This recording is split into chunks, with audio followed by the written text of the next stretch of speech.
धर्मशील दृढ़धीर समधीर ध्यानम जगत त्राणकारी अघारी उदारम भगत प्राण रूपम दयागुण्य पारम नमो सद्गुरुं ज्ञान दाता सुस्वामी नमामि नमामि नमामि नमामि श्री सद्गुरु महाराज की।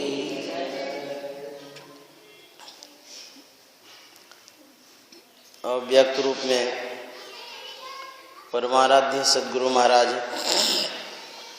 उपस्थित सत्संग प्रेमी महान भाव माता एवं बहनों, हम लोग सत्संग में उपस्थित हैं।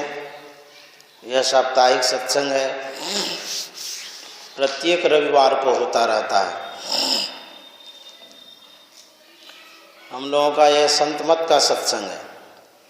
संत मत कहने का मतलब जितने भी संत हो गए हैं विश्व में, उनका जो मत है, उनका जो विचार है, उन्हीं विचारों का प्रचार करते हैं हम लोग। उनका क्या विचार है? कहते हैं ईश्वर एक है,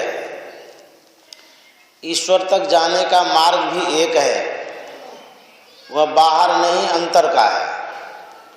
बाहर में जितने मार्ग हैं वह ईश्वर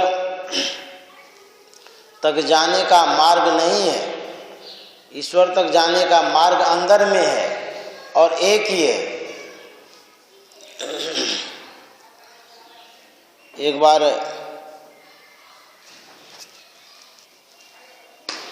अकबर ने बीरबल से कहा कि बीरबल, मैं एक लकीर खींच देता हूँ, उस लकीर को स्पर्श नहीं करना है, मेटना नहीं है, और मेरी लकीर को छोटा कर देना।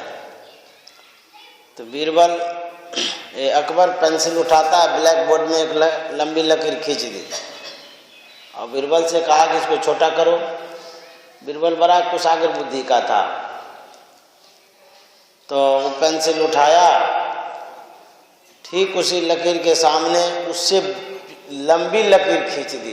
बोले कि देखिए, मेरी लकीर के सामने आपकी लकीर छोटी हो गई। मैंने आपकी लकीर को छुआ नहीं, स्पर्श किया नहीं, मेटा नहीं।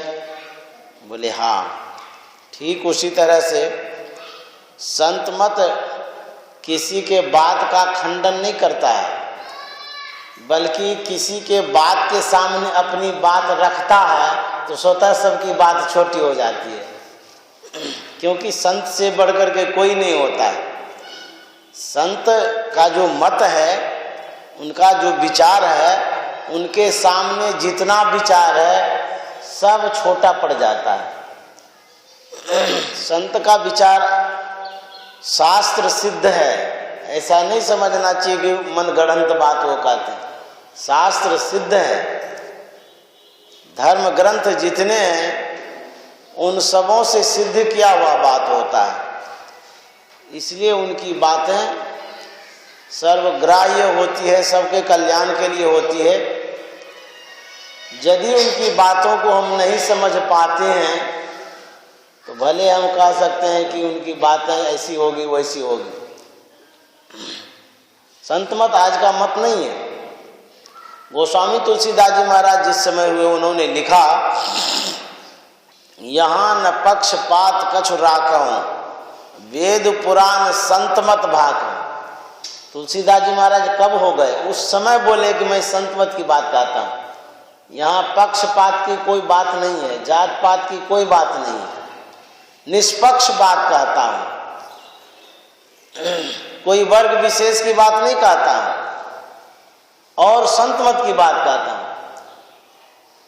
कहते हैं कि वेद पुराण मिश्रित बात है। वेद में जो बात है वही बात कहता हूँ, पुराण में जो बात है वही बात कहता हूँ। इसलिए जो संत मत है वह कल्याण का मत है और उपकारक मत है, आंतरिक मत है, बाहरी मत नहीं है। एक दुकानदार था, बाजार में दुकान थी, घर से बाजार जाता था, अपना दुकान चलाता था, उसके बाद घर आता था। उनको एक लड़का था, लड़का केयर नहीं करता था, काम पर ध्यान नहीं देता था। तो वो जो बूढ़ा था, उनकी अवस्था बहुत हो गई थी। अंतिम समय में बूढ़े आदमी के मन में विचार होता है ना, पुत्र को मैं कुछ ज्ञान दे दूं, उपदेश दे दूं, सलाह दे दूं। इस तरह से दे करके संसार से जाएंगे, हमारे ज्ञान के अनुसार चलेगा तो कल्याण होगा। तो जब लगा बूढ़े को अब मर जाऊंगा, पुत्र को बुलाया, बोला कि बेटा मेरी कुछ अंतिम इच्छा है। बोले पिताजी आज्ञा करिए, उस इच्छा की पूर्ति होगी। जो आप कहेंगे उसको मैं अक्षर से पालन करूंगा। आपकी आज्ञा हो मैं पालन ना करूं, ऐसा हो नहीं सकता है। बोले कि मैं तो मर जाऊंगा, लेकिन जो कुछ कहता हूं उसके अनुसार तुम करना। बोले कहिए। पिता की आज्ञा होती है कि बेटा आज तक तो मैं दुकान चलाया, अब मैं मर जाऊंगा, उसके बाद तुम्हारे ऊपर उत्तरदायित्व आएगा, तुम चलाना। तो ऐसा करना, ठंडा ठंडा जाना, ठंडा ठंडा आना। अपना विचार पुत्र को सुनाता है इसलिए कि उसका कल्याण होगा, कुछ उपकार के लिए तो सुनाता है। बोला ठंडा ठंडा जाना, ठंडा ठंडा आना। बोला हाँ पिताजी आपकी आज्ञा का पालन एकदम करेंगे हम। ठंडा ठंडा जाएंगे, ठंडा ठंडा आएंगे। दुकान दूर थी। उसके बाद बोले लाना लगा के तगादा नहीं करना। जो व्यापारी आदमी है वो जान गए होंगे क्या बात है लाना लगा के तगादा नहीं करना। तीसरी बात उन्होंने कहा खूब स्वादिष्ट भोजन करना। बोले हाँ पिताजी आपकी आज्ञा है, एकदम ऐसा ही करूँगा। बात को नहीं समझने के कारण देखिए कितना उलट फेर होता है, ये बतला रहे हैं। उनके पिताजी की जो इच्छा थी वो अपने व्यक्त कर दिया। उसके बाद उनकी मृत्यु हो गई, संसार से वो चल बसे। पुत्र के ऊपर जब उत्तरदायित्व आया तो सोचने लगा कि पिता की जो आज्ञा थी, उनकी अंतिम इच्छा थी, उसके अनुसार करना ठीक है। पुत्र का धर्म होता है पिता की आज्ञा का पालन करना। तो विचार करके सोचता है कि पिताजी बोले थे कि ठंडा ठंडा जाना, ठंडा ठंडा आना, तो ऐसा करते हैं कपड़ घर बना देते हैं, कपड़ा का घर बना देते हैं, यहाँ घर से लेकर के दुकान तक। तो आदेश दे दिया मजदूर को कि घर से लेकर के दुकान तक शामियाना टाइप का कपड़ा डाल दो ताकि धूप न लगे। ये पिताजी की अंतिम इच्छा है, उनकी आज्ञा है। तो कपड़ा का बना दिया घर, यहाँ से लेकर के वहाँ तक उसमें जाता था, आता था। उसके बाद दुकान में तो बहुत तरह का आदमी आता है, कोई इंसान भी आता है, कोई बेईमान भी आता है। कोई आदमी आता था, कहता था कि मेरे घर में बहुत ज़रूरी काम हो गया है, इतना सामान हमको दे दीजिए, बाद में हम दे देंगे। तो लड़का सोचा कि पिताजी कहे थे लाना लगाना, तगादा नहीं करना, तो दे देते हैं। तो लगाते गया। बहुत आदमी ऐसा होता है कि लौटा के जल्दी नहीं देता, मांगने पर भी नहीं देता है, और यदि नहीं मांगेंगे तब तो कान में तेल दे के सो जाएगा। क्यों देगा भाई सोचता है कि नहीं है, मांगे तो अच्छा है। तो लेते गया, उधारी लेते गया, बस बहुत मुश्किल होने लगा। उसके बाद बोला था कि स्वादिष्ट भोजन करना। तो जब से वो शुरू किया काम, तब से खूब विविध व्यंजन बनाने लगा घर में, और साथी मित्र को भी खिलाने लगा। तो होते होते कुछ ही दिनों में उनकी दुकान बंद हो गई, क्योंकि जो लहना लिया ना, तगादा तो करना है नहीं, तो पैसा सब समाप्त हो गया। उसके बाद उनके अंदर गरीबी आ गई, बेचारा सड़क पर आ गया। लेकिन सोचने लगा ये कैसी आज्ञा थी पिताजी की कि हम आज सड़क पर आ गए, ऐसा तो उनको नहीं करना चाहिए। क्या अंतिम इच्छा थी? ये अंतिम इच्छा थी कि हमको ये बेघर करने का इच्छा थी? ऐसा तो नहीं करना था। और हम भी ऐसे मूर्ख कि पिता की सब आज्ञा पालन करते रह गए। बहुत आदमी ऐसा करते हैं, जब बेघर हो जाता है, गरीबी आ जाती है, ज्योतिष के पास जाते हैं, पंडित के पास जाते हैं, जंत्र मंत्र वाले के पास जाते हैं कि हमारी भाग्य रेखा को बदल दीजिए। वो खुद तो भाग्य रेखा अपना बदल नहीं पाते हैं, दुनिया भर के लोगों को बदलते रहेंगे। कहेंगे ये पान लीजिए, तो वो कर लीजिए, ऐसा कर लीजिए। ये भी चले घूमने, तो बहुतों के पास गए कि ये क्या हो गया। तो जो जिनको समझ में आया अपना उपाय बताने लगा। लेकिन सब कोई पैसा खर्चा करने वाला उपाय बताता है। अंगूठी पहन लीजिए 30,000 का, इससे आपका जो है ना धन वर्षा हो जाएगा, घर में लक्ष्मी आ जाएगी एकदम। 30,000 का अंगूठी पहन लीजिएगा। उसके बाद गुड़ खिला दीजिए चींटी को। बहुत तरह का उपाय बताता है। कहता कि पानी डाल दीजिए पीपल गाछ में, ये सब उपाय बतलाता है। ये भी ढूंढ रहा था, लेकिन कहीं कुछ हुआ नहीं। एक महात्मा जी से भेंट हो गई, बड़ा ज्ञानी था वो। बोले कि महाराज आप लोग उपदेश करते रहते हैं कि पुत्र का धर्म होता है पिता की आज्ञा का पालन करना। आप लोग बोलते तो सही है, लेकिन ये बात सही नहीं है। पिता की आज्ञा का पालन करने से सब सही नहीं होता है, सब गड़बड़ हो जाता है। लेने नहीं, ऐसी बात नहीं है। पिता होता है, उनका आशीर्वाद होता है, उनकी आज्ञा का पालन करेंगे, पुत्र का कल्याण ही होता है। कोई भी पिता अपने पुत्र को बेघर नहीं करना चाहता है कि हमारा पुत्र है, इसको हम रास्ता पर ले जाएं, ऐसा कोई नहीं सोचता। दुनिया में ऐसा कोई पिता ही नहीं होगा, और जो वैसा पिता होगा वो पिता ही नहीं होता, वो पीने वाला होता होगा, है ना। तो बोले कि देखिए आप जो बोलते हैं कि ऐसा पिता नहीं होता है, हम अपने पिता की आज्ञा का पालन करके तो दुर्दशा में आ गए। हमारी ये दुर्दशा हो गई कि सड़क पर आ गए, दुकान बंद हो गई, सब चौपट हो गया।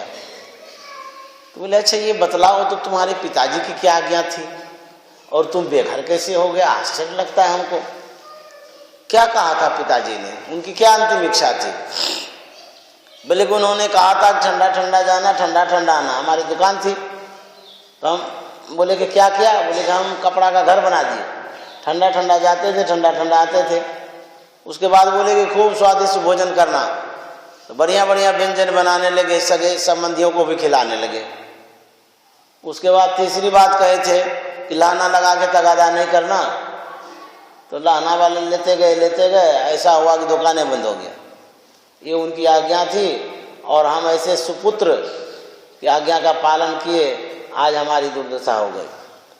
बोले पिताजी तुम्हारे तो बड़े ज्ञानी थे जी, बड़े होशियार थे, बहुत अच्छी बात बताए। बोले हे भगवान, आप भी तो उसका समर्थन करते हैं, आप क्या कहना चाहते हैं जी? बोले कि पिताजी ने जो कहा था वो ठीक ही कहा था, लेकिन तुम्हारे समझ में वो बात नहीं आई, तुम अपने ढंग से समझ लिया। अब पिताजी के बात में जो राज थी, जो रहस्य था, उसको तुमने समझा ही नहीं, तुम उल्टा पुल्टा कर दिया। तो बोले उल्टा पुल्टा, हम तो सीधा सीधा किए हैं, एकदम उनके आज्ञा का पालन करते चले गए, उल्टा तो हम किए नहीं। बोले नहीं तुमने उल्टा किया। बोले क्या उल्टा किया, हम बताइए तो। महात्मा जी कहते हैं पिताजी ने जो कहा था कि ठंडा ठंडा आना, ठंडा ठंडा जाना, और तुमने कपड़ा का घर बना लिया। हाँ तो तब ठंडा ठंडा कैसे होगा? धूप आ जाती है, धूप लग जाएगा तो फिर होगी उनकी आज्ञा का अवज्ञा हो जाएगी, उल्लंघन हो जाएगा ना, तो इसीलिए कपड़ा का घर बनाए। बोले नहीं पिताजी का ये कहना नहीं था।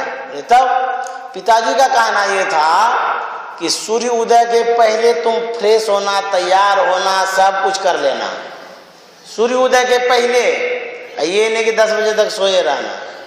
सूर्य जब तक नहीं उगा हुआ है तब तक में तुम तैयार हो जाना। उसके बाद तैयार हो करके सूर्य जब तक नहीं उदय होता है तब तक तुम दुकान में चले जाना। ये ठंडा ठंडा जाना हुआ ना? बोले हाँ। तो उसके बाद पिताजी का कहना ये था कि दिन भर तुम दुकानदारी का काम करना। तो दुकानदारी का जब काम करेगा तो ठंडे न हुआ, कमरे में है, रूम में है तो ठंडा हुआ। तो दिन भर तुम काम करते रहना, और जब सूर्य अस्त हो जाएगा तो शाम के समय तुम घर आ जाना। तो ठंडा ठंडा जाना और ठंडा ठंडा आना, हुआ कि नहीं हुआ? बोले हे राम, ये तो हमको समझ भी नहीं आया। बोले तब ये राज थी, तुमने समझा नहीं।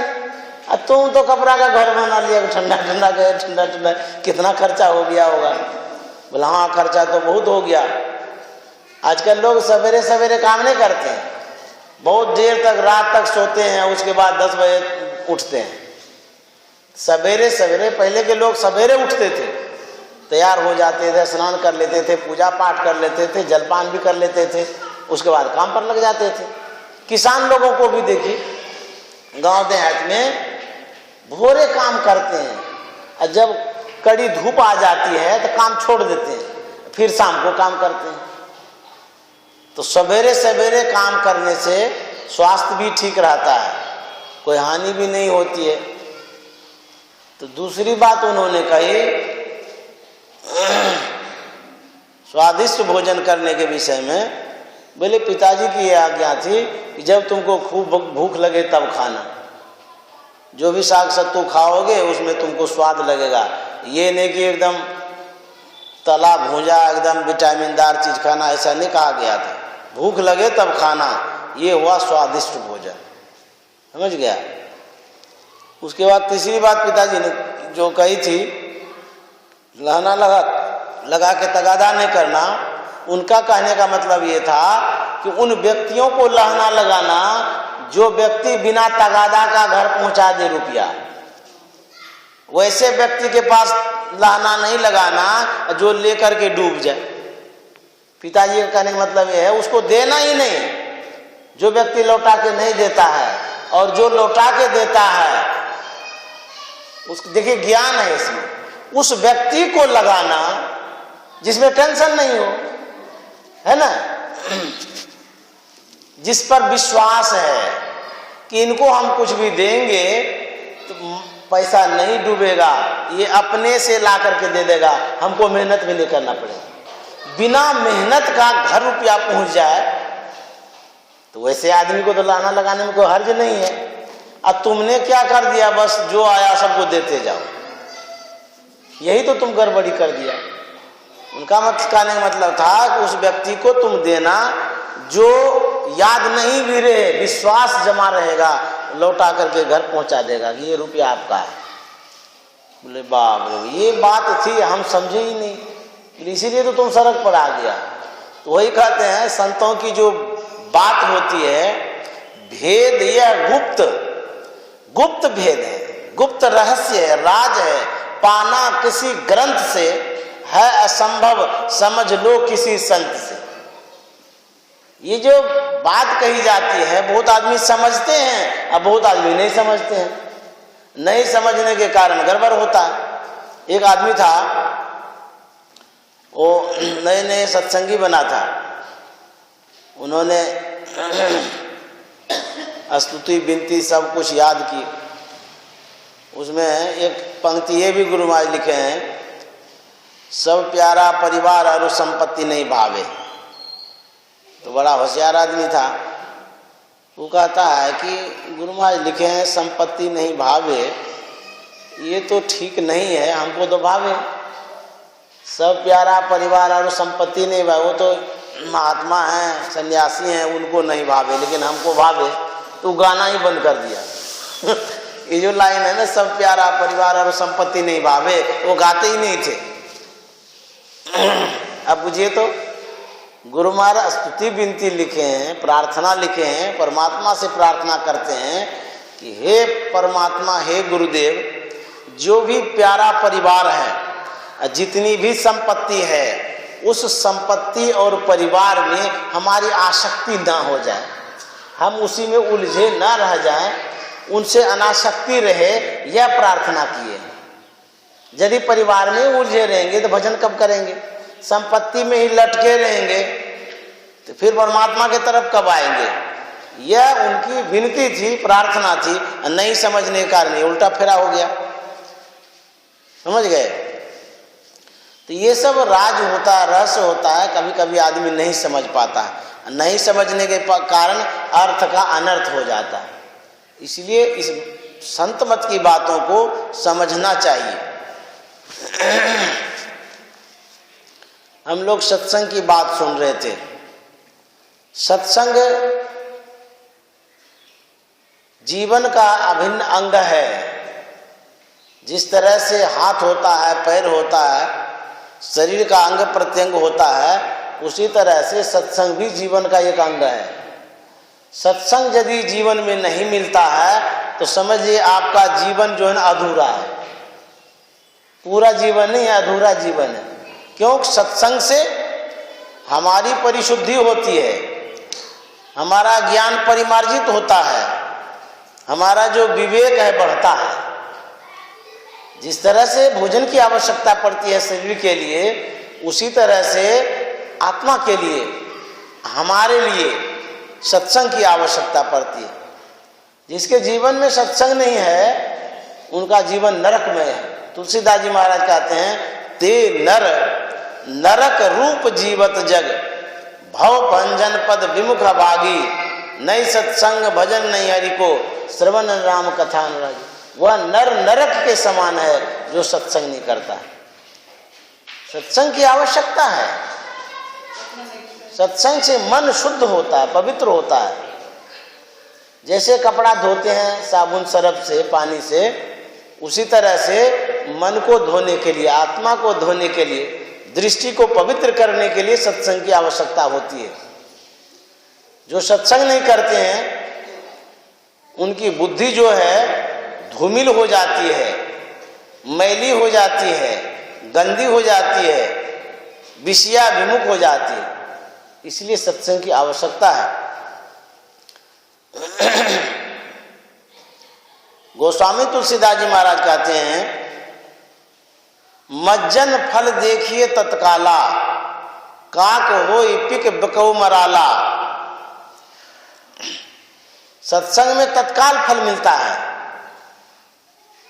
तत्काल फल क्या मिलता है? कहते हैं जो कटुवादी हैं मृदुभाषी हो जाते हैं, जो हिंसक हैं अहिंसक हो जाते हैं। ये परिवर्तन जीवन में होता है। जिनके जीवन में कटुता आ गई है, मृदुता आ जाती है, विचारों में परिवर्तन होता है। क्यों? हम जो सत्संग के शब्दों को सुनते हैं उस शब्द में संरचना करने की क्षमता होती है। जैसे कुम्हार होता है ना, मिट्टी का घड़ा बनाता है तो जैसा चाहता वैसा बनाता है। समझ गए? ठीक उसी तरह से हम जो शब्द सुनते हैं, शब्द में हमारे जीवन को बदलने की संरचना होती, क्रिया होती है। हमारा जीवन बदलता है, पता नहीं चलता है लेकिन बदल जाता है। जीवन में परिवर्तन होता है। हम जिस शब्द को सुनते हैं हमारा विचार वैसा ही होता है। सात्विक शब्द सुनेंगे विचार सात्विक होगा, तामसिक शब्द सुनेंगे विचार तामसिक हो जाएगा। कहीं पर विवाद हो रहा है, झगड़ा हो रहा है, लड़ाई हो रही है, आप वहाँ सिर्फ देखने के लिए जो जाते हैं, वहाँ के शब्दों को सुनते हैं, वहाँ के दृश्यों को जब देखते हैं, आपके अंदर में तनाव आ जाता है। एकाएक आप सोचने लग जाते हैं, कैसा बेवकूफ आदमी, ये तो निर्दोष है, इसको गाली दे रहा है, मारपीट कर रहा है, ये तो ठीक नहीं है, अन्याय है, ऐसा सहना भी ठीक नहीं है। देखिए, आप सिर्फ गए हैं देखने के लिए, सुनने के लिए। देखिए, शब्द में कितना परिवर्तन होता है, आपके विचारों में तनाव ला देता है। ऐसे भी बहुत आदमी होते हैं जो दो लड़ रहे थे, वो तो लड़ना बंद कर दिए, तीसरे आदमी लड़ना शुरू कर दिए। क्या ये अन्याय हो रहा है, ये ठीक नहीं हो रहा। ये प्रभाव पड़ता है, शब्द का प्रभाव है। समझ गए? जैसा आप शब्द सुनते हैं आपके अंदर में प्रतिक्रिया होती है, आपको पता नहीं चल रहा है, भीतर में वैसा हो रहा है। और बाहर भी प्रकट हो जाता है। जब विशेष क्रोध उत्पन्न हो जाता है सुनते सुनते तो हाथ उठ सब उठ जाता है। तो ये शब्द का प्रभाव होता है। इसलिए कबीर साहब ने कहा शब्द खोज मन बस करे। शब्द अर्थात शब्द को खोज करके मन बस किया जाता है। शब्द की खोज होनी चाहिए। आपके घर में जो शब्द हो रहा है, कैसा शब्द हो रहा है? विलासिता में शब्द हो रहा है, आरामदायक शब्द हो रहा है। परिवार वाले कहते हैं आज हमको परोठा खाने का मन है, आज तो पनीर की सब्जी खाएंगे तो अच्छा लगेगा। परिवार वाले बोलते हैं ठंडी का समय है, मुलायम सॉफ्ट रजाई आ जाएगा तो अच्छा लगेगा। समझ गए? कहते हैं कि टीवी देख लेंगे तो बहुत अच्छा लगेगा। ये विलासिता में शब्द है, आरामदायक शब्द है। आपको सुनकर के अच्छा लगता है, आप तदनुरूप शब्द के अनुरूप आप ढलते जाते हैं। हाँ ठीक है, कहते हैं हमको कौन चीज की कमी है, राजस्थान की रजाई मंगा लेंगे। अरे बच्चे को क्यों कष्ट होने देंगे? अरे बच्चे की इच्छा है उसकी पूर्ति कर देंगे, उसमें क्या है? बच्चा कहता बहुत गर्म लगता है, कोई बात नहीं है, एसी लगवा देते हैं। देखिए जिस तरह का शब्द होता है आपके अंदर में प्रतिक्रिया होती है और वैसा ढल जाते हैं, बनावट हो जाती है, आपकी विचार वैसा हो जाता है। फिर आराम से सोते हैं, बात करते हैं, सब कुछ करने लग जाते हैं। उसके बाद जब सत्संग में आते हैं, यहाँ तो खाली वैराग्य की बात होती है, कम खाओ, अनासक्त रहो, परिवार से दूर रहो, भजन करो, सोओ कम। तो यहाँ जो इस तरह का शब्द होता है, फिर घर में जाकर के सोचने लगते हैं। बाबा तो कहते हैं कम सो, कम सोने से कैसे होगा? कहता कि सादा खाओ, सादा में कैसे चलेगा, कुछ रंगीन होना चाहिए। वहां जाने के बाद विचार बनता है। मेरे कहने का मतलब है शब्द में परिवर्तन होता है, आपके विचारों में बदलाव आता है, होता है नहीं सर? तो यहाँ जो शब्द होता है साधु वाला शब्द होता है। भारत कृषि प्रधान देश होते हुए ऋषि प्रधान देश है। यहाँ ऋषि मुनियों की विशेषता है, बहुलता है, अधिकता है। तो ऋषि मुनियों की जो अधिकता है, सब जगह उनका प्रचार प्रसार होता है, अपना विचार वो प्रकट करते हैं। कहते हैं कि सादा खाओ, स्वस्थ रहोगे और ज्यादा दिन जिंदा रहोगे, बीमारी कम होगी। और कहते हैं कि कम सो, भजन करो। सोने के लिए थोड़ा आए हो, भजन करो। भजन करोगे तो तुम्हारा जो आत्मिक उन्नति है उसमें विकास होगा, बढ़ोतरी होगी। झगड़ा नहीं करो, प्रेम से रहो, मीठे वचन बोलो, ये सब यहाँ सिखाया जाता है। तो इस तरह की बनावट होती है इस माहौल में आने से।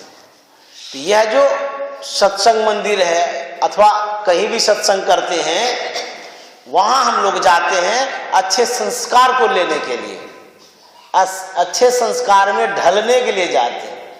समझ गए? इसलिए सत्संग के शब्दों को सुनना चाहिए। हमारे जीवन में बदलाव आएगा, परिवर्तन आएगा। यह एक यज्ञशाला है। यहाँ जो सत्संग सुनते हैं, जो शब्द सुनते हैं, हमारा जो संस्कार है वो शुद्ध होता है, अच्छे संस्कारों में हम बदलते हैं। इसलिए कहते हैं कि शब्द का अपना अपना प्रभाव होता है। 3 तरह का शब्द होता है, रजोगुणी, सतोगुणी, तमोगुणी। जो तमोगुणी शब्द है उसमें लड़ाई होगा, झगड़ा होगा, गाली होगा, गलौज होगा, टेंशन होगा, विवाद होगा, इसको तमोगुणी शब्द बोलते हैं। जहां इस तरह का शब्द सुनने को मिले वहां से हट जाइए, दूर हो जाइए, क्योंकि उसका जब प्रभाव पड़ेगा आपके शरीर पर, आप रोगी हो जाएंगे, बीमार हो जाएंगे, दुख हो जाएगा आपके अंदर में, व्यथित हो जाएंगे। इसलिए ऐसे व्यक्तियों का संग नहीं करना चाहिए। इसी को संत महात्मा कहते हैं, तजो मन हरि विमुखन के संग, जिनके संग कुमत उपजत हैं, परत भजन में भंग, तजो मन हरि विमुखन के संग। जो हरि से विमुख हैं, परमात्मा से दूर हैं, जिनको सत्संग अच्छा नहीं लगता है, भगवान का नाम अच्छा नहीं लगता है, कहते वैसे व्यक्ति का परित्याग कर देना, छोड़ देना चाहिए, वैसे का संग नहीं करना चाहिए। यदि संग करेंगे तो संग का रंग लगेगा, वैसा दुख भोगना पड़ेगा। हुजूर कहानी कहते थे, गर्मी का मौसम था, एक हंस एक वृक्ष पर बैठा हुआ था, आराम कर रहा था। उसी वृक्ष के नीचे एक शिकारी था, वो भी आराम कर रहा था। संजोग से एक कौवा आया, उसी के बगल में बैठ गया। तो कौवा तो दुष्ट प्रकृति का होता है, वो देखता है नीचे में कोई आदमी बैठा हुआ है, ठीक उसके सामने में बिट कर देता है, बिट करके उड़ गया। कौवा तो उड़ गया, हंस तो बैठा रह गया। शिकारी को जो पड़ा बिट, वो नज़र ऊपर उठा करके देखता है कि कौन चिड़िया बीट कर दिया, देखता है हंस है, उनके मन में वह हंस ही बीट किया। आवेश में आकर के धनुष बाण उठाता है और बाण चला देता है हंस पर। हंस को बाण लग जाता है, हंस धराशायी होता है। अंतिम समय में हंस कहता है मैंने कुछ काल दुष्टों का संग किया, तब तो मेरी ये दुर्दशा हो रही है, जान जा रही है। जो रात दिन दुर्जनों का ही संग करता है, उनकी क्या दुर्दशा होती होगी, उनका क्या हाल होता होगा। इसीलिए कहते हैं संग वैसे आदमी का करना चाहिए जो अच्छा है, विचार जिनका अच्छा है। लोग कहते हैं कि इधर आ जाइएगा, लोग कहते हैं कि सब में भगवान है, सबका संग करना चाहिए। सिया राम मैं सब जग जाने, करो प्रणाम जोरी जुग पाने, ऐसा बोलते हैं। बात सही है, सब में भगवान है, लेकिन आपके अंदर उतनी क्षमता नहीं हुई है कि सब भगवान को पहचान ले। आपकी दृष्टि वैसी नहीं हुई है। ये संत महात्माओं की दृष्टि से है कि सिया राम मैं सब जग जाने, और आपके पास क्षमता ही नहीं है। सबके प्रभाव को आप सहन कर सकते हैं। एक गाय है, गाय में भी भगवान है। एक बाघ है, उसमें भी भगवान है। सब में भगवान होता है, लेकिन सबका संस्कार अलग अलग होता है, अलग अलग संस्कार के होते हैं। एक आदमी था, बाघ का बच्चा पाल रखा था, बड़ा स्नेह करता था उससे। रोज ऑफिस जाता था, उसको खिला पिला करके स्नेह करके जाता था। उसके बाद आता था, तब भी खिलाता पिलाता था, बड़ा प्यार से रखता था। होते होते वो बाघ का बच्चा सयाना हो गया, बड़ा हो गया। एक दिन वो उसके शरीर पर हाथ फेर रहा था, और वह बाघ जो था उनके पैर को चाट रहा था, उस आदमी के पैर को। बाघ के जीभ में रुखरापन होता है, तो उसका जो पैर चाट रहा था, तो चाटते चाटते उसकी जो त्वचा थी मुलायम, वो फट गई, उससे खून का स्राव हुआ।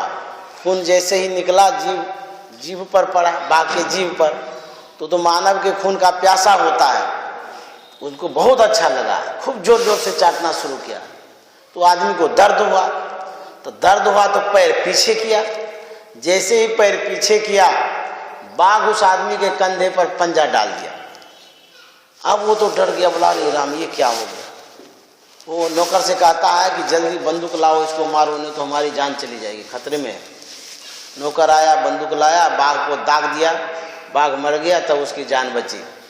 देखिए, उसको खिलाया भी, पिलाया भी, बढ़िया से रखा भी, कितना प्यार दिया, लेकिन एक दिन जान का दुश्मन बन गया वो। लेकिन गाय को खिलाइए पिलाइए सब कुछ कीजिए, जान का दुश्मन वो नहीं बनेगी। भले सिंह इधर उधर मारेगी, कभी ऐसा होगा तो, लेकिन जान से वो कभी नहीं मारती है। गाय भी जानवर है, बाघ भी जानवर है, दोनों में कितना अंतर है, आसमान धरती का फर्क है। उसको भी खिलाया पिलाया रखा, सब कुछ किया, लेकिन अपने संस्कार के कारण अपना जो है ना वो भूल गया। जो उपकार किया था उसको भूल गया। उसी तरह से संत महात्मा कहते हैं सब आदमी है, मानव है, सब में भगवान है, लेकिन सबका संस्कार अलग अलग है, इसीलिए सबका संग नहीं करना चाहिए। हमारे गुरुदेव कहते थे देश काल पात्र देख करके किसी का संग करना चाहिए।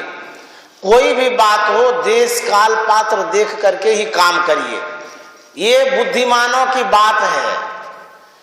देश स्थान को कहते हैं, स्थान कैसा है उस पर भी डिपेंड करता है आप करना क्या चाह रहे हैं, स्थान देख के करिए। उसके बाद समय कैसा है, समय का भी एक महत्व होता है। सब समय सब कुछ नहीं किया जाता है, नियम है, कानून है, इस समय ये करना चाहिए, इस समय ये करना चाहिए, इस समय ये करना चाहिए। तो समय का जो ध्यान नहीं रखता है उसके अंदर में विवेक नहीं है, समझ लीजिए, मानवता नहीं है। उसके बाद पात्र, पात्र कहता है व्यक्ति को, चाहे जानवर हो या आदमी हो, पात्र का ख्याल रखना चाहिए कि इसका मैं सम्मान कितना करूं, कितने स्तर के ये हैं, ये भी ख्याल रखना पड़ता है। मान लिया प्रधानमंत्री आए और उसको मुढ़ी खिला दी, तो भी कहेगा कैसा बेवकूफ आदमी है, प्रधानमंत्री आया मुढ़ी खिलाएंगे, उस तरह का नहीं खिलाया जाता है, उसके लायक भोजन दिया जाता है, तब समझेंगे नहीं ये बुद्धिमान है। मान लिया जाए कोई भिखारी है, भीख मांग करके खाता है, 5 स्टार होटल से सामान ला करके उसको खिलाइए, कहेगा कैसा बेवकूफ आदमी है, इनको उसकी क्या आवश्यकता है, इनको तो कुछ भी दे दो खा लेगा। इसको कहते हैं पात्र का निरीक्षण करना, देखना, बुद्धि से जांचिए कि ये आदमी कैसा है, समझ गए, इसके लायक क्या सेवा होनी चाहिए, है ना, ये पात्र की परख हो गई। इसीलिए गुरुदेव कहते थे पात्र को देख करके करना चाहिए काम। समय जैसा होता है वैसा ही करना चाहिए काम। मान लिया जाए अभी सिंदूरदान होने वाला है, शादी होने वाली है, उस समय आकर के आप रोना धोना करने लगेंगे, जैसे मृत्यु होती है वैसी बात करने लगेंगे, वैसा बाजा बजाने लगेंगे, तो लोग क्या कहेंगे कैसा बेवकूफ आदमी, अरे अभी तो खुशी का माहौल है, हंसिए गाइए नाचिए। तो ये समय की परख की बात है, जैसा समय होता वैसा काम करना चाहिए। अब ब्रह्म मुहूर्त है, सवेरा है, उस समय हम लोग सोए रहेंगे, ये सोने का समय नहीं है, उसमें पूजा पाठ ध्यान करने का समय। अब 12 बज गया, कहेंगे स्तुति कर लेते हैं क्योंकि सुबह तो किए ही नहीं, सोए रह गए, ये कोई बात है।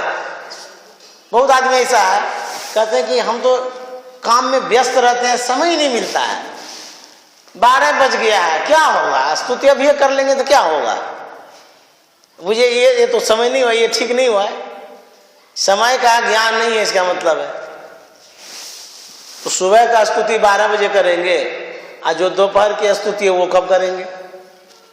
तो स्तुति का एक समय होता है, और जानते हैं जो समय पर काम किया जाता है समय का एक प्रभाव होता है।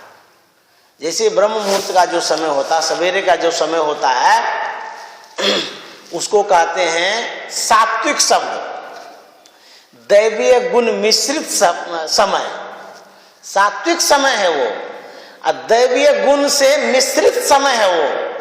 जानते हैं देवताओं का विशेष प्रभाव उस समय होता है ब्रह्म मुहूर्त में। कहते हैं देवता उस समय प्रभाव डालते हैं, और उसके बाद कहाँ चले जाते हैं, उसके बाद अपना आराम करते हैं। अरे हर वक्त थोड़ा प्रसाद बांटते रहेंगे, उसका भी तो समय है। तो सवेरे सवेरे आते हैं आशीर्वाद देने के लिए, कृपा प्रदान करने के लिए। जानते पूरे वातावरण में सब देवी देवता जितने हैं, गुरुजन पुरजन, सब आशीर्वाद फैला देते हैं उस समय ब्रह्म मुहूर्त में, कि जिनको जितना लेना हो ले लो। तो माध्यम क्या है लेने का, तो माध्यम सोने वाला नहीं है, सोए रहेंगे नहीं मिलेगा, प्रार्थना करेंगे, स्तुति करेंगे, गुणगान करेंगे, यशगान करेंगे कि हमारे देवता ऐसे हैं, हमारे गुरुजी ऐसे हैं, तब उनकी कृपा तुरंत ट्रांसफर हो जाता है, समझ गए, तुरंत वो मैसेज दे देते हैं कृपा का। इसलिए समय जो है उस समय कृपा होती है। इसीलिए हमारे ऋषि मुनि महात्मा लोग कहते हैं कि ब्रह्म मुहूर्त में ध्यान करना चाहिए, ब्रह्म मुहूर्त में स्तुति विनती करनी चाहिए। बड़े बड़े जो मंदिर हैं हिंदू धर्मावलंबियों का हो, मुसलमानों का मस्जिद हो या सिख का हो, ईसाई किसी का भी हो, बड़े बड़े जो मंदिर हैं देख लीजिएगा, सवेरे ही वहाँ पर घंटा बजता है, सवेरे स्तुति होती है। काशी विश्वनाथ जब जाइएगा दर्शन करने के लिए, वहाँ 3 बजे या 2 बजे से लाइन लगा रहता है, जा करके देखिए। वो उसका एक समय है, उस समय तक पूजा पाठ किए, उसके बाद फिर खत्म। उतना मंदिर वाले को तो सोचना जितना भोरे का है रख दिया है भाई, लोगों को सोने दे, और उसके बाद जब 8-9 बजे उठेंगे उसके बाद पूजा शुरू करें। कहते नहीं, वह प्रभाव होता है भोर में जब आता है भगत लोग, उसमें विशेष कृपा होती है, प्रभाव होता है, इसीलिए भोरे लाइन लगाते हैं। इसको कहते हैं समय का ज्ञान रखना, समय का एक प्रभाव होता है, समझ गए। इसीलिए हम लोग भी समय नियुक्त कर देते हैं स्तुति विनती का, समझ गए। स्थान का प्रभाव होता है, पात्र का हो गया, समय का हो गया, अवस्थान का बता देता है, टाइम भी कम है। स्थान का क्या प्रभाव होता है? बातें तो बहुत है, थोड़ी सी बात कह देते हैं। नहीं, समय नहीं है, सबको जाना भी। जब हम ही कह रहे हैं कि समय का ख्याल रखना चाहिए, तो वो समय जब टाइम वहाँ हो जाएगा तो प्रभाव भी कम हो जाएगा। सुना तो देंगे लेकिन प्रभाव कम हो जाएगा और आपको उतना लाभ नहीं मिलेगा। कहेंगे कैसे नहीं मिलेगा, हम बैठले रहेंगे 10 बजे तक, तो आप भले बैठले रह जाएंगे, हम जो कहते रह जाएंगे उसका प्रभाव घट जाएगा। क्योंकि गुरुजी का आदेश है समय पर सब काम करिएगा। गुरुजी सब कृपा नहीं करेंगे, कहेंगे मन माना करता है, ये अपना जानेगा। जब हम अपना जानेंगे, हमारे पास तो पावर ही नहीं आशीर्वाद देने का, तो फिर आप बैठे रह करके क्या करेंगे?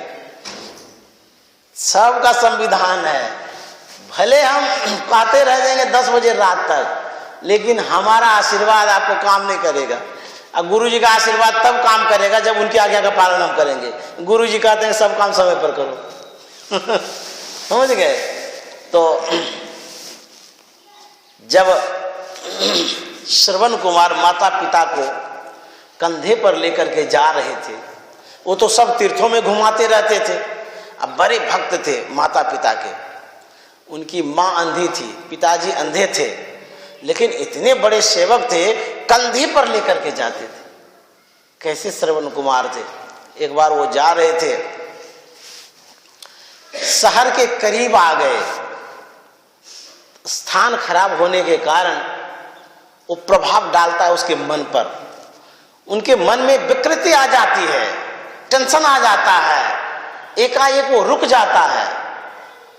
रुक जब गया, उनके पिताजी माताजी बोले कि बेटा रुक क्यों गया? बोले कि पिताजी क्या कहेंगे, आपको ढोते ढोते तो हम परेशान हो गए, कितना ढोएंगे, हमारा जीवन बर्बाद हो गया, पता नहीं कब आपकी मृत्यु होगी, क्या होगी, हम खाली ढोते ही रहेंगे, हम अब नहीं ढोएंगे आपको, हम छोड़ देते, हम जा रहे हैं।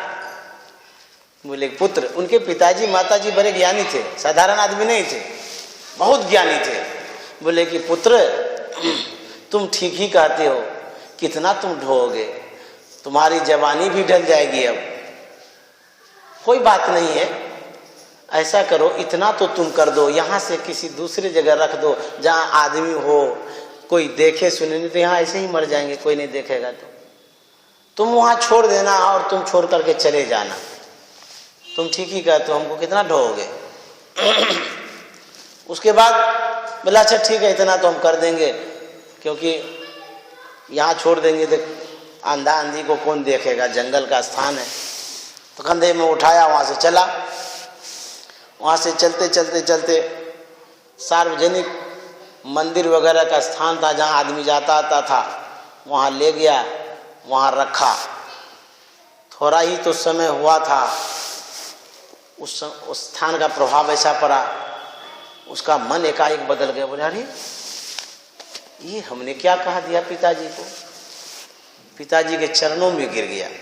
बोला पिताजी मैंने तो बड़ा अपराध कर दिया, क्षमा कर दीजिए, बहुत बड़ी गलती हो गई। बोले क्या हुआ बेटा? बोले पिताजी आपको मैंने ये कैसे कह दिया, हम नहीं ढोएंगे, हम नहीं ले जाएंगे, आपका सहारा तो और कोई है नहीं, आपके हम पुत्र हैं, हमारा धर्म है ढोना, ले जाना, ये करना, और इस तरह की बात हो गई, रहने दीजिए। बोले पिताजी हमसे बहुत बड़ी गलती होगी, क्षमा कर दीजिए। उनके पिताजी कहते हैं बेटा कोई बात नहीं, ये तुम्हारी कोई गलती नहीं है। बोले हमारी गलती नहीं है तो हम ही से तो बोला गया, ये हुआ तो कैसे हो गया? बोले कि पुत्र तुम जिस स्थान पर इस तरह की बात कर रहे थे वो स्थान अपवित्र था, वहां हिंसा होती थी, गलत काम होता था, वो स्थान ही खराब था। जैसे उस स्थान से स्पर्श हुआ तुम्हारे शरीर का, वो प्रभाव डाल दिया, इसीलिए तुम नहीं बोल रहे थे, वो स्थान का प्रभाव बोल रहा था। बोले यहाँ तुम जो ले आए हो स्थानांतरण हो गया, दूरी हो गई, स्थान का एक अलग प्रभाव है। यहाँ मंदिर है, पूजा होता है, ये पवित्र स्थान है, इसीलिए तुम्हारे अंदर में पवित्र भावना आ गई। बोले ये होता है? बोले हाँ ये होता है, स्थान का अपना अपना प्रभाव होता है। समझ गए? आप यहाँ सत्संग मंदिर में आते हैं, जितनी शांति से बैठे रहते हैं 1 घंटे तक, यही आप जब घर जाते हैं तो वहाँ चटक मटक खाने का मन हो जाता है, बात करने का मन होता है, इधर उधर करने का मन हो जाता है, गपियाने का मन होता है, तुरंत बदल सत्संग समाप्त हुआ, उधर गए, अब पूरा शोरगुल हो हल्ला सब शुरू हो गया, क्या क्या होना शुरू हो जाता है। उसके बाद जैसे आगे बढ़ते जाते हैं फिर तो वही राम कहानी शुरू हो जाती है, घर की कहानी। समझ गए? स्थान का प्रभाव होता है, व्यक्ति का प्रभाव होता है, समय का प्रभाव होता है। श्री सद्गुरु महाराज की। हम लोगों को सत्संग में आना चाहिए। देखिए यहाँ कोई हानि तो नहीं होती आपकी, कुछ लेते तो नहीं है, कुछ मांगते तो नहीं है कि फीस दीजिए, इतना पढ़ाई करते हैं हमको कुछ देते नहीं है, कोई ज्ञान की ही तो बात करते हैं, संत महात्मा की बात करते हैं। ये कल्याण का काम होता है, ये गुरु महाराज की विशेष अनुकंपा है, कृपा है कि उन्होंने इस ज्ञान का प्रचार किया कि सब जगह मंदिर है, वहाँ पर लोग आएंगे, इस ज्ञान को सुनेंगे। इसलिए अधिक से अधिक संख्या में आना चाहिए। सप्ताह में 1 घंटा का समय यदि नहीं देते हैं तो फिर क्या करने के लिए देते हैं? उधर कहाँ जाएंगे, क्या करेंगे, नहीं करेंगे। लोग कहते हैं कि अरे वहाँ तो सर्वसाधारण आदमी जाता है, जिसको बहुत फुर्सत है, बूढ़े हो गए हैं, लाचार हैं, काम नहीं करते हैं, वो सब जाते हैं सत्संग में बैठने के लिए। महात्मा को फुर्सत रहता है, अपना प्रवचन करते रहते हैं, बूढ़े लोगों को बैठा कर। बुझिए ये सब सोचता है। यहाँ देखिए बैठने के लिए चादर बिछा के रखते हैं, धोया हुआ चादर रहता है, पवित्र चादर रहता है, ज्ञान की बात सुनाते हैं, माइक की व्यवस्था है, सब कुछ है। यहाँ आने में कहते हैं कि वहाँ छोटे मोटे आदमी जाते हैं, वहाँ क्या जाएंगे, हम लोग तो VIP हैं, बड़े घर की महारानी है। और वही महारानी कितना 1000 रुपया लगा करके फिल्म देखने जाती है, 12 बजे रात तक देखती है। कितने अच्छे अच्छे आदमी बगल में बैठे रहते हैं, बड़े पढ़े लिखे रहते हैं, खूब अच्छा खाने पीने वाले सब रहते हैं। चोर रहता है, बदमाश रहता है, गुंडा रहता है, आवारा रहता है, उसके बगल में बैठते हैं, खूब हंसी मजाक करता है। वहाँ आपकी प्रतिष्ठा बढ़ती है और सत्संग मंदिर में आने में प्रतिष्ठा घटती है। ये सोच बहू सब नहीं आएगी, नई से बहू होती है, वहाँ क्या के लिए जाएंगे? चलो फिल्म देखने के लिए, घूमने के लिए चलो। ये सब संस्कार है अपना अपना, इसीलिए यहाँ पर आना चाहिए। यहाँ आने से 2 शब्द सुनेंगे, ज्ञान होगा, और कोई जिज्ञासा हो वो भी करनी चाहिए, पूछनी चाहिए, कोई तरह का बात हो, ये नहीं कि सुने बस चले गए। कभी भी आइए, जिज्ञासा रखिए, सुनिए, समझिए। यहाँ जो सिखलाया जाता, बतलाया जाता है, इसलिए आप लोगों से निवेदन है बराबर आया करिए। श्री सद्गुरु महाराज की जय। और 1-2 शब्द है जो सुना देते हैं। कुछ कार्यक्रम होगा, जैसे 12 तारीख को एक सज्जन का भंडारा है, उसमें पूरी हलवा वगैरह सब बनाएंगे। तो जितने आदमी आ सकते हैं उतने आदमी आ जाइए, कोई बात नहीं है। जितने सत्संगी हैं या गैर सत्संगी हैं सबके लिए है 12 को। उसके बाद 14 तारीख को तिलवा पर्व होता है। उस दिन भी किसी सज्जन ने भंडारा दिया, बोला बाबा करवा दीजिए। उस दिन भी जितने आदमी आएंगे उस दिन भी पूरी सब्जी वगैरह सब, तिलवा हलवा क्या होगा सब वो भी बनेगा। उस दिन भी जितने आदमी आ सकते हैं सबका भंडारा है, सब आमंत्रित हैं। और लोगों को भी हम विशेष रूप से बुलाएंगे, तो जो आ सकते हैं जरूर आ जाइएगा। 12 बजे हम लोगों का भंडारा होता है। 12 तारीख को भी, परसों है ना, परसों है, और 14 को भी। हाँ, तो 2 दिन का आमंत्रण है। और जो कोई आएंगे, चाहे सत्संगी गैर सत्संगी कोई भी, चाहे गरीब हो अमीर हो, रिक्शा वाला ठेला वाला, सब ठीक है, सबको यहाँ आइए, भंडारा करेंगे, उसमें भाग लीजिएगा, है ना। श्री सद्गुरु महाराज, आप बोल दीजिए।